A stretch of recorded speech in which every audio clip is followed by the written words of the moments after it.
सामने तो चल सकती है, श्री कृष्ण के सामने चालाकी नहीं चल सकती।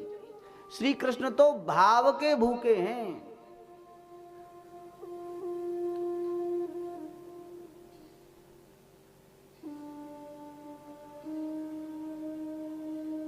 तो है कि हमारो लाला श्री कृष्ण है, हमारो लाला ही लाला है, पर मानना बहुत कठिन है। टीकमगढ़ आपने सुना होगा, वहां टीकमगढ़ के एक पंडित जी और एक पंडितानी ठाकुर जी की सेवा करते। वहां ठाकुर जी का चतुर्भुजनाथ मंदिर है, हमने दर्शन किया है।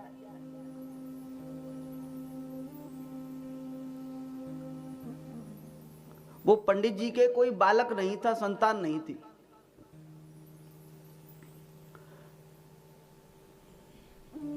कहते कि महाराज कोई बालक गोद ले लो, जिससे आपका वंश तो चल जाए, आपका कुछ पिंडदान श्राद्ध इत्यादि हो जाए। पर पंडित जी कहते गोद लेने की क्या जरूरत है, हमारे तो लाला हैं, हमारे तो ये चार भुजानाथ हैं।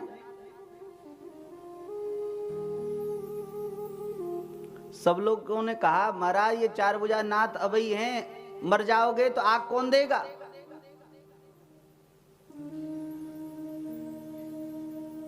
वो पंडित जी को भक्ति का आवेश हुआ। पंडित जी बोले जब हम जीवन भर इनके लिए सेवा कर रहे हैं तो क्या ये आग भी नहीं देंगे, और नहीं देंगे तो नहीं देंगे, कोई बात नहीं, पर हम अपना बालक इन्हीं को मानते हैं, सब कुछ इन्हीं के लिए है।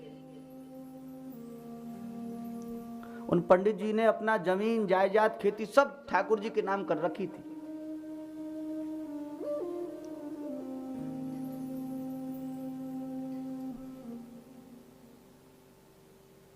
और समय आने पर जब वे पंडित जी पधारे, ये घटना कोई बहुत पुरानी घटना नहीं है, ज्यादा से ज्यादा इस घटना को 50 वर्ष हुए होंगे, 45-50 वर्ष पुरानी घटना है। अभी भी वो ठाकुर जी हैं, उनका निवास स्थान है, ठाकुर जी का खेत है, वो सब ठाकुर जी के ही नाम है। ये मलुकपीठ वाले महाराज जी हैं, मलुकपीठ वाले महाराज जी के गांव के पास में ही गांव है वो, हम गए हैं वहां, दर्शन किया है हमने।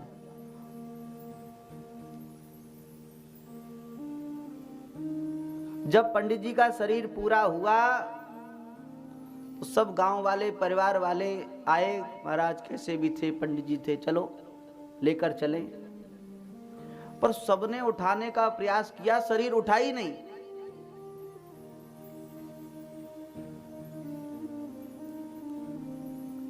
और एक बालक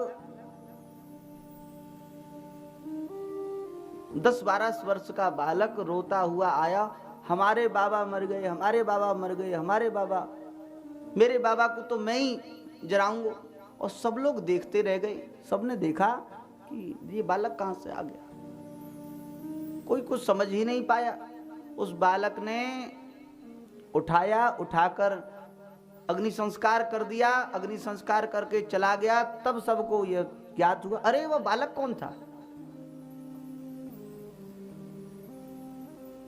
भगवान प्रेम से मिलते हैं, भगवान चालाकी से नहीं मिलते हैं। और जीव जब तक चालाकी नहीं छोड़ेगा, कपट नहीं छोड़ेगा, तब तक संसार मिल जाए तो मिल जाए, श्री कृष्ण नहीं मिलेंगे। श्री कृष्ण तो महामना को मिलते हैं। नंद बाबा हैं महामना, उदार मना। उदार की परिभाषा है, उदार किसे कहते हैं? उदार कहते हैं जो अपनी सामर्थ्य से अधिक खर्च करे। किसी व्यक्ति की सामर्थ्य 10 रुपए की है, अगर वह 10 रुपया खर्च कर रहा है तो वह उदार नहीं है शास्त्र की परिभाषा में।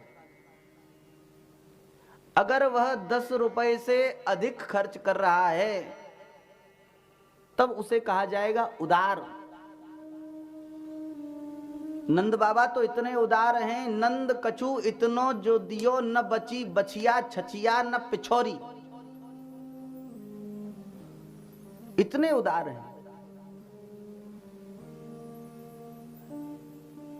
मन क्रम वचन छाण चतुराई, मन क्रम वचन छाण चतुराई, मन क्रम वचन छाण चतुराई, मन क्रम वचन छाण